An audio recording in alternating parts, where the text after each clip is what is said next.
Welcome to the technical demonstration of GPS Solver. The first thing I'd like to point out is where the actual application will be on your computer.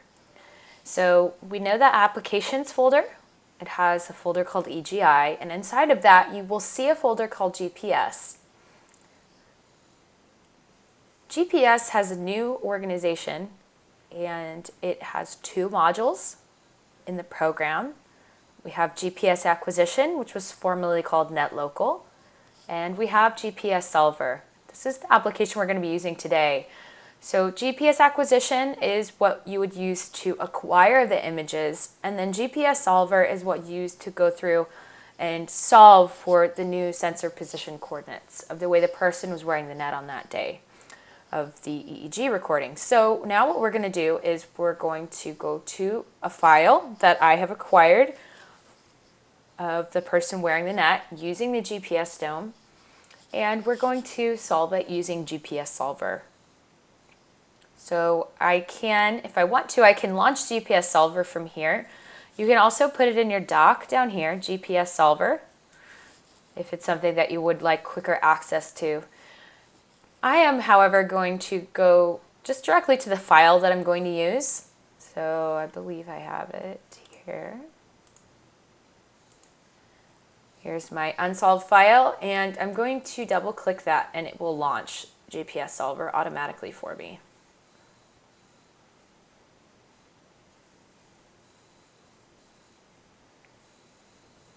So I've worked on this file a little bit already. So what I want to do is reset it to the beginning so I can walk you through from the very beginning. So on this file, I'm going to hit Reset Solution. Okay, great.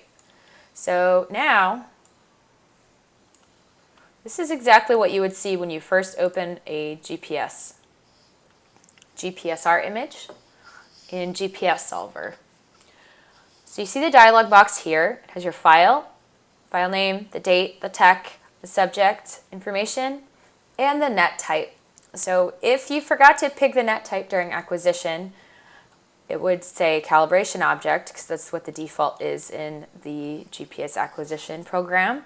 So if you forgot to do that, this is where you could go through and select the right one. So you see you also have the microcell in there. And this one is actually already selected on the right one. So we've got 256 hydrocell GSM, that's correct. So I'm going to hit confirm. Okay. So once we confirm that, we're going to go through the process of solving this image. So the first step, and we can see, just to orient into the screen here, we have our status on the right. We loaded the file. The next step that we're going to do is identify the sensors. What that means is we're going to go through each of the 11 cameras and identify one sensor. That's going to be in this box here. So it's actually going to walk you through the entire process. It's going to use this placement, this identification of the sensor that you choose to place the rest of the sensors in that camera view. So this is a very important step. You want to be very meticulous and make sure that you place it in on the right sensor. So what I'm going to do, it says camera 1, please click on sensor 8. You can see that I can click and drag this image here to get a better view. If I don't see the sensor right away, I can also zoom here. Once I find sensor 8, I want to click in the very center of the black dot. If it's not 100%, that's okay. You want to just do your best to get it in the sensor here. And I'm going to click.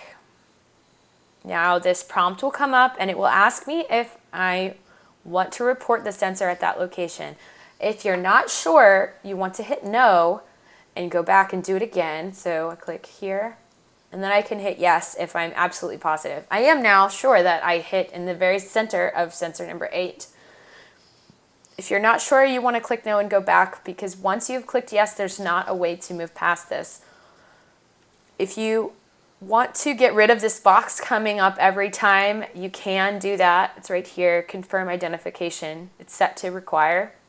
I'm in the middle of this process right now, so I can't change it. But you can set the default, and also here it says do not show this message again. You have an option of fixing that there. I'm going to hit yes. I'm going to go through all of the 11 cameras. Notice it's not in order. I just hit camera 1. This is camera 7. That's okay. The software is going to lead you through this, and you will get through all 11 cameras. Do not worry. Yes, 178. Notice that I don't have to have the sensor in the middle of the screen to identify it. That's okay. So if, for example, 204 is down here, that's fine. I don't need to click and drag it to the center of the screen.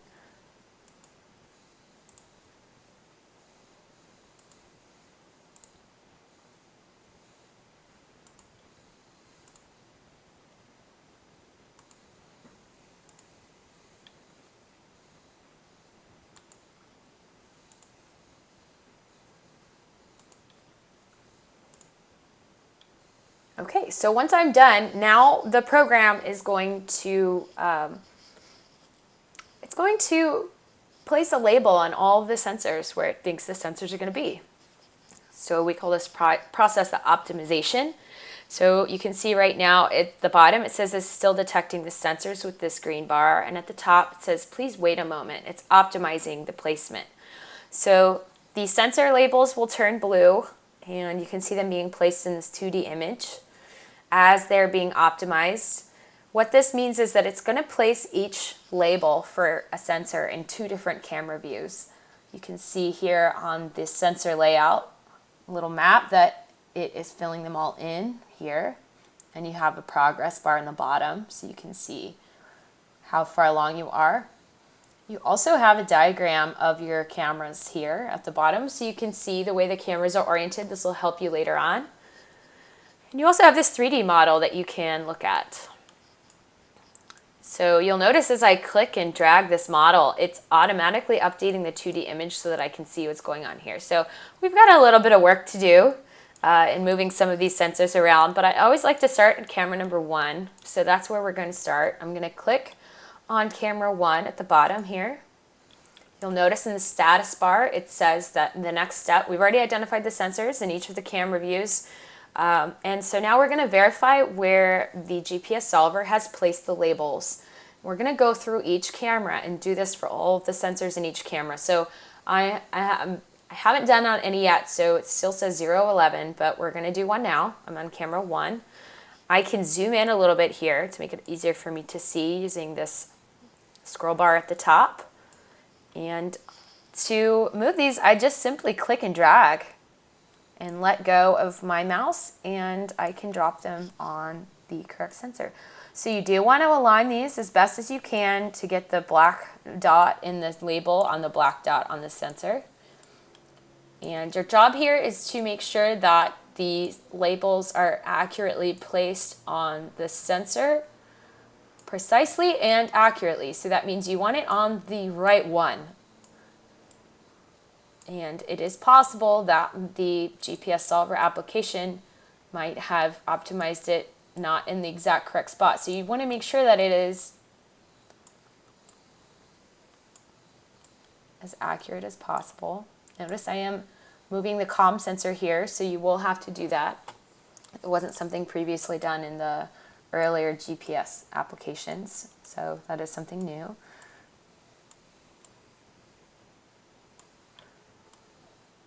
All right, we're going through these. You'll notice the more you do this also that there's a pattern to the way that the sensors are numbered. You can see this really easily when you look at a sensor layout here. And you might also want to use one of the larger printed sensor layouts that came with your system, as this can be a little bit difficult to see depending on the size of your screen. You can see that they start on the outer edge and they number and they go up in number. So for example, here I have 18, 19, 20, 21, 22. So this will help you when you're placing them here just to orient to, where a sensor might be, or if it's in the wrong place, it could be a tool to help you see that. All right, so when I feel like I have these all marked in the right place, I want to tell the software that I'm done with this camera and that I have confirmed that I want to verify that they are all in the right place. Also notice that there are some sensors here that don't have a label, and that's okay, because the GPS solver, what it's doing when it's optimizing is it's placing the label for each sensor in two different camera views. And it's going to try and pick which cameras it thinks will have the best view of that sensor. And only two are going to get chosen. So that means that for this sensor, for example, it had two other cameras that it thought it would be in a better place. And that's okay. So you don't have to worry about that. The software is going to take care of that for you. So when I'm done here, I'm going to click Verify Sensor Placement. I can do this in two ways. I can click Verify Sensor Placement and then click on the next camera view that I want to go to, or use this arrow to go to the next camera view. Or I can click the space bar. The space bar is a shortcut to click the Verify Sensor Placement button and automatically move you to the next camera. So that's kind of a nice little shortcut to use. So I'm going to do the space bar. I click the space bar here, and you can see it verified camera 1. It turned the camera blue to show that I verified the sensors in that one. And it automatically moved me to camera number 2. So that's what we're going to do now. We're going to go through, do the same thing. So you can see I can click and drag the image here to move it around. And I'm simply going to adjust the labels in each camera. So I'm doing the same thing. I'm lining up the center black dot as best as I can. You'll notice if I go up to my status, now it says Verify Sensor Placement. I've done 1 of 11, so I still have 10 more cameras to go. And now the next step here that you'll see is called Adjust Sensors. So this is going to start getting into when you have verified a sensor in at least 2 camera views and the placement of the labels aligns in the 2 camera views, that is going to start counting toward your adjustment. And I'll show you that in just a second, because we've already verified 1 camera. So if any of the sensors in this camera view align with what I've already marked and verified in camera 1, then they will start to turn green. So I'm guessing some of these up here at the top will turn green because they're also in camera 1. Okay, so that is a sensor that I have verified in camera 1. Just by moving it, I'm verifying it in the software program in camera 2, because what it's saying is if you move it and place it in a new place, that's also you verifying where it should go. So now I have 2 sensors that are green. You can see here that they're counting towards the total of 258 that I need to turn green by the end. So it's 258 because we have COM and CZ reference. That's 257 and 258 if you're counting all the sensors together. So I'm going to go through and mark these here, placing them. So you'll see that some of these are starting to turn green now. If they don't turn green and you know they're in the right spot, that's okay, because your final check before you leave this view is going to be to hit the Verify Sensor Placement button. So if you haven't gone through and moved these, then that will do the final check to see if it correlates with any of the other cameras, and it will turn it green if you have marked it in another camera but you haven't actually moved it in this view. So it looks like we have some sensors down here that might not be in the best camera view for that area. So I'm going to look at these down here. So this says 242 and this says 243, and if I look at my map here, I can tell that these are not quite placed in the right spot. So it looks like this one actually should be 242 because it's the second one down. And 243 is way down here. I can barely see it. So that means that there's probably a better camera for this sensor here.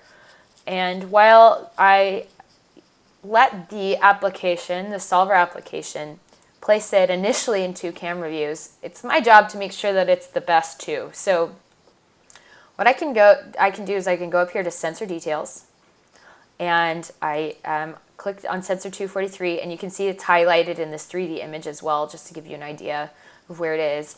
And I can see the 2 cameras that it's marked in. It's marked in camera 11 and camera 2. And if I look at these, I can see, well, you know, maybe camera 6 might be another option. So why don't I move it into that one? And when I get around to camera 6, I can see if, you know, maybe it was better at camera 2 if that's the best I can get, or maybe camera 6 actually is a better place for this sensor. So I'm going to change cameras, I'm going to change camera 2 to camera 6.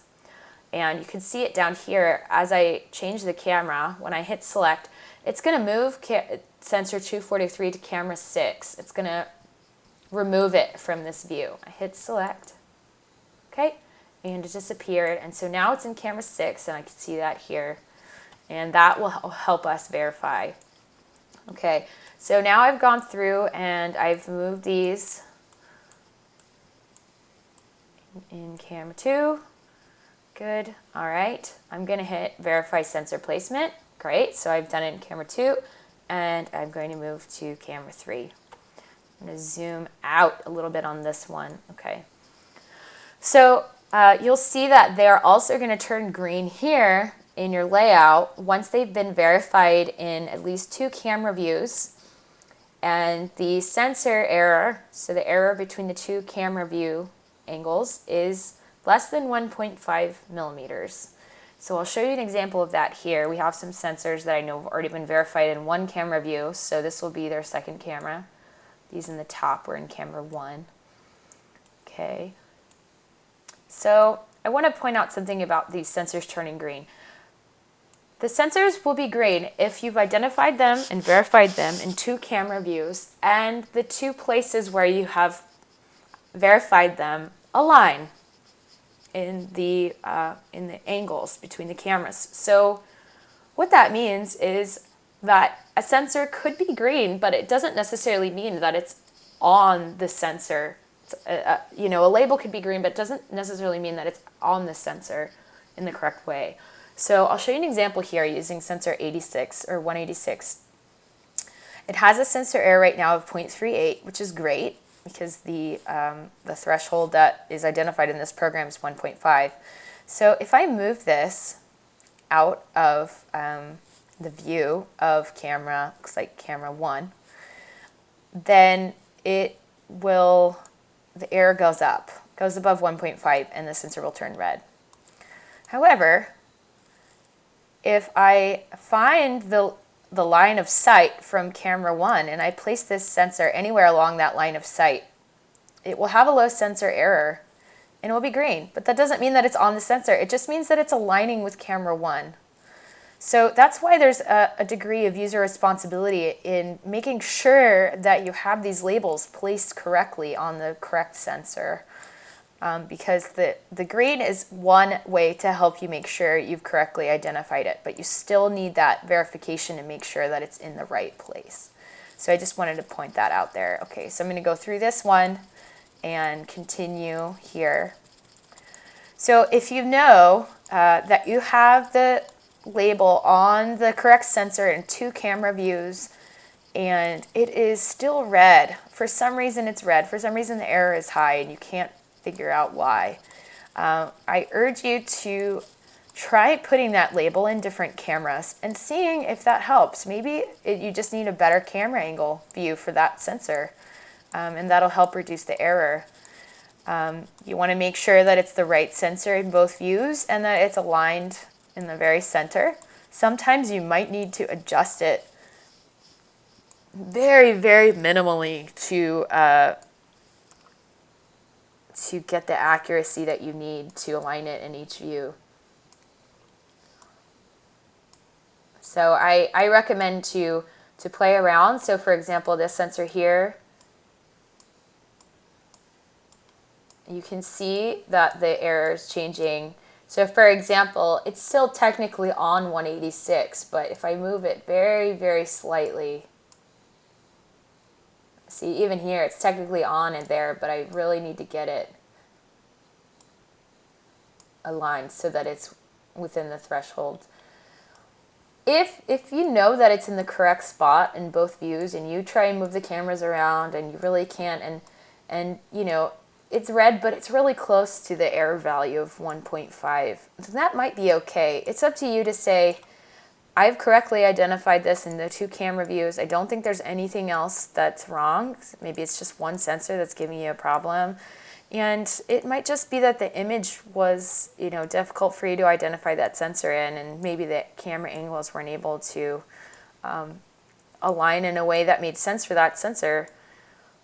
If it's right around 1.5 and it's red, then that might be okay. So don't take it too hard on making everything green. If you know that your model is accurate as far as where you place the sensors, you will still be able to export your values even if a sensor label is red.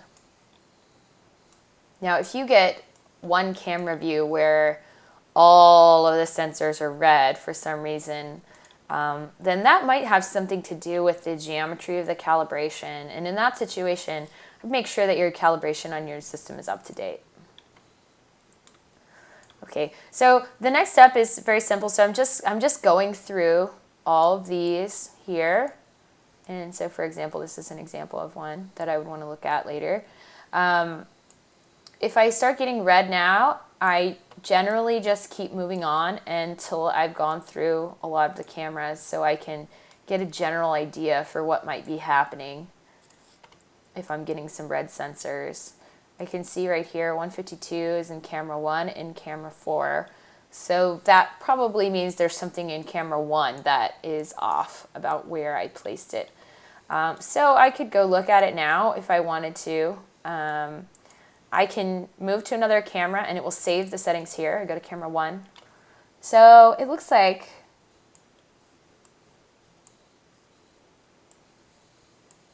that might not even be the correct sensor. What is this, 152?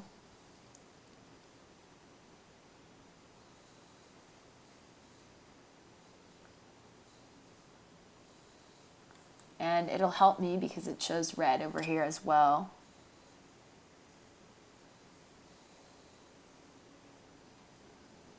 Looks like 152 should be way behind COM, and right now it's marked before it.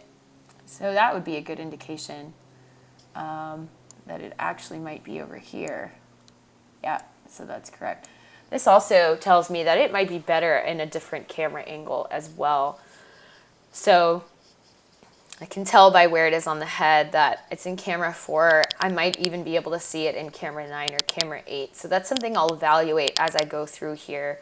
For example, if I go to camera 9, I might be able to see it. Maybe it looks like it's still on the edge, kind of right there. I know in camera 4, that's a good angle here. So that might actually be one of the best ways that I can see this one. 152. Actually, this is a better one. So actually, I probably would move it to camera 8 from camera 1.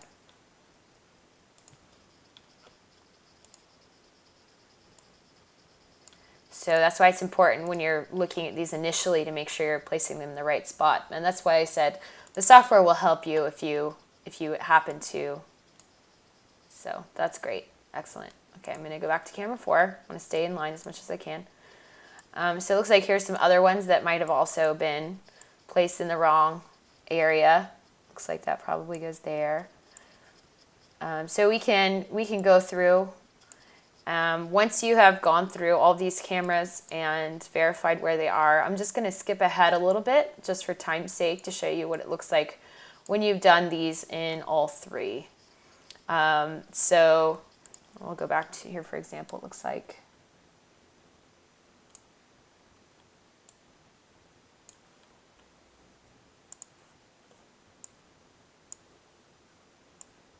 these actually go here. Yeah. And this one probably also is camera 1. So this is kind of how you troubleshoot a little bit where, yeah.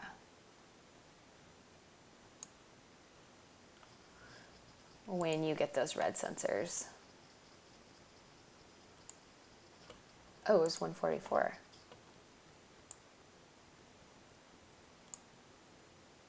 Okay, so that one just needed to move a tiny, tiny bit, and now it's aligned. Okay, so it's saving this progress as I go, but you'll notice if I hit close, it will ask me here, do you want to save changes? I'm going to hit yes.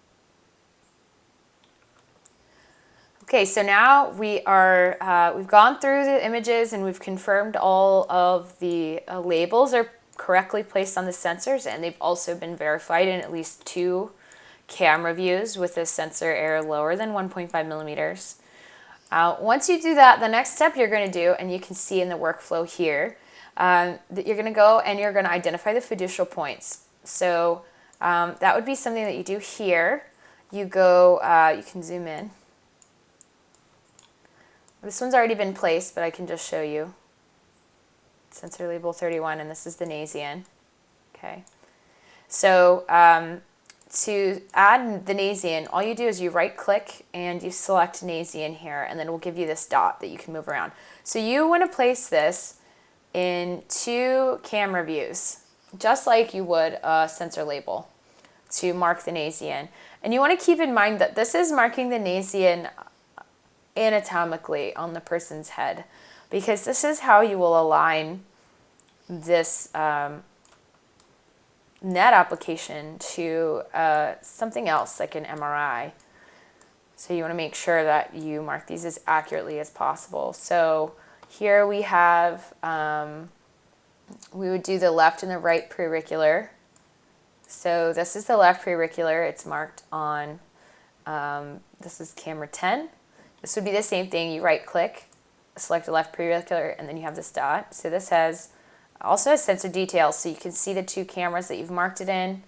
And then it will place this dot here.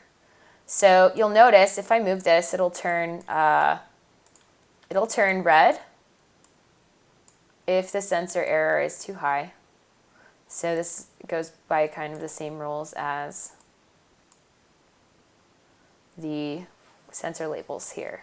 That'll help you. So you want to mark these in 2 cameras, and it says that in the status here. Perfect. Okay, so now the next step, once you have marked the left-right preauricular and the Nasian, is to go through and just look at this 3D model and make sure that it accurately represents the 2D images.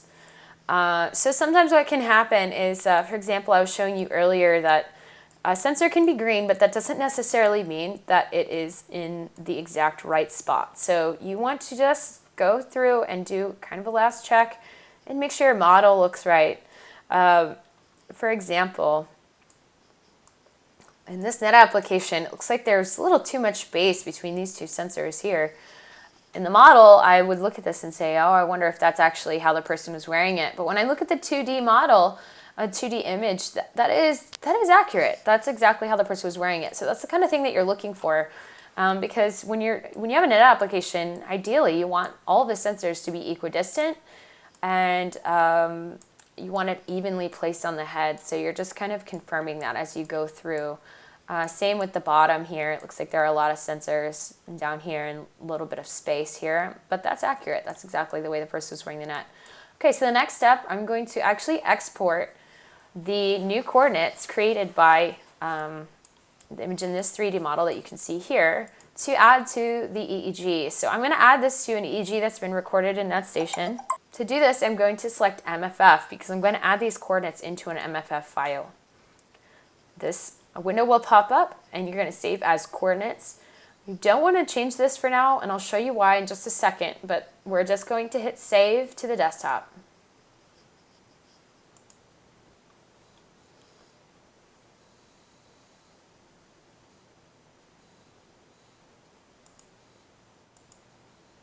Is the EEG here. So we have, this is our MFF. And what we're going to do is look inside the MFF. There are contents inside this. This is a meta file format. So there's actually pieces inside of here we're going to look at. So just to go back and show you again, I right click on the MFF, click show package contents, and now we have all these pieces inside. So if you had a video, for example, you could see the video in here. There's different pieces that you can use for different reasons. But what we're going to do is look at this coordinates file. So the files that were recorded in NetStation 5 will have this coordinates file. And this just has the default coordinates that you would use in GeoSource. So we have this coordinates.xml file that we just generated, knowing that this is the new one from the actual subject, a patient that was wearing the net. And we want to replace that default coordinate with this one. So all I'm going to do is simply drag it and drop it inside. So I'm going to let go of my mouse, and now it's going to ask me, there's an older item in here named coordinates.xml. Do you want to replace it? I say yes. Okay, So it moved it off the desktop and into this folder. So one of the reasons why I like putting it on the desktop is because this coordinates.xml file does not have any patient information in it.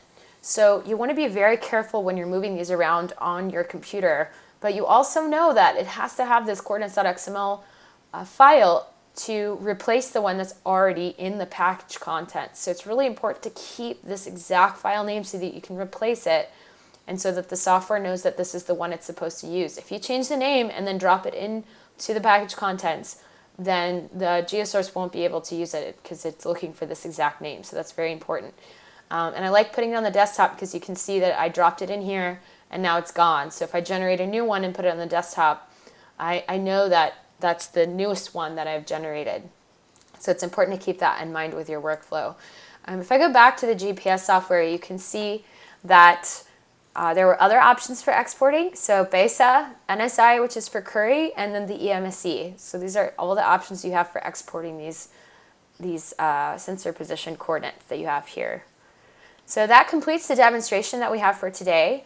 When you're done with the file here, you can keep in mind you can always generate new, as many as the sensor coordinate position files as you need.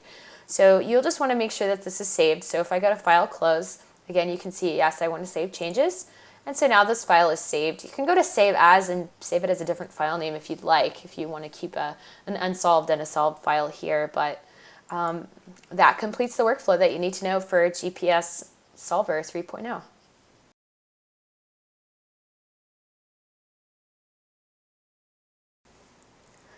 In addition to using GPS Solver for your acquired images of your subject or patient wearing a net, you'll also use GPS Solver to calibrate your machine. So that's what I'm going to show you next.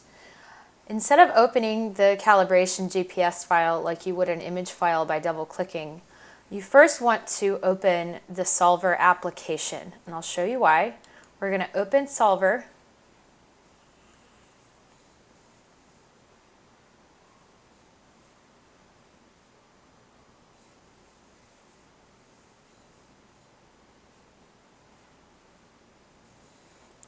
Okay, so now we have the solver open. And instead of opening the file like you would last time by double-clicking on it or going to File, Open, you're actually going to go to Calibration in the menu here, and I'm going to click Open Calibration. So this is an important difference between the two. I have my calibration file here. Click Open. It's still going to make me confirm the calibration object here. Okay, and so from this point, I'm going to do the same thing. I'm going to reset so we can start clean because I already looked at this file before. Okay, confirm. Okay, so what the calibration process is going to be similar to the way you would identify the labels in the net. You're simply going to move the labels onto the labels on the calibration object. And so you would move these around. Looks like 16 is over here. And you go through each image doing this.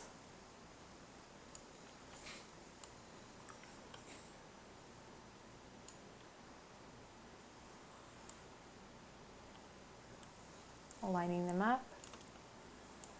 And the rest of the process is very similar. You'll go through, when I'm done with this one, I will click Verify Sensor Placement again. Okay, when I have them all on the correct dot on the calibration ball, I'm going to hit Verify Sensor Placement. And so the interface is going to work exactly the same as if you were wearing a net. So the next time you would, when you're ready, you click the next camera and you're just going to go through these images and line them up.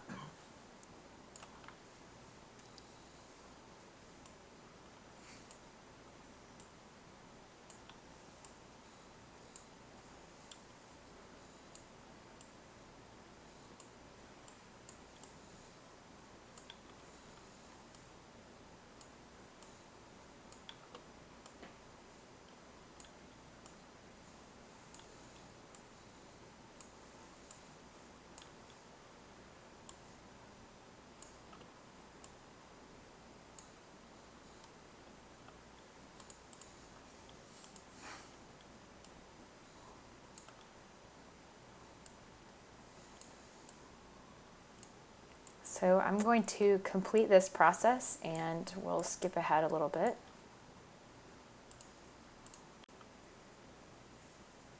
Okay, so now I've gone through and I have put all of the labels on the dots on the calibration ball. Once you've gone through and verified all of the different camera angles, these labels will turn green. You'll notice that there's a difference between this procedure and the normal solving procedure. So when you're calibrating, this now says sensor visibility and it will tell you which cameras are in it. So it's a little bit different. You're not going through and trying to mark each dot on the calibration ball in two different camera views. This one is going to have them all marked in every view that can be seen, and it will list them here. So your goal is not to focus too much on that. What you want to just make sure is that each dot is correctly identified and aligned with the label in each camera. So you can see here that you will be able to, if your calibration ball is aligned in all of the images, there will be a label for each dot that can be visible in each camera view. So that's what you're trying to do to line it up. So you want to do the same thing that you did before, where you go through and you make sure that the model, the 3D model over here, looks accurate. It should be a perfectly round ball. And then when you're done, you'll go up here and you'll click calibrate. This will calibrate the machine that's on this connected to this computer, a dome, to the image that you have just acquired and solved. Okay, I hit calibrate and it should be good to go. So this file will now be the file that's used for calibration for any acquisition that's from here on out.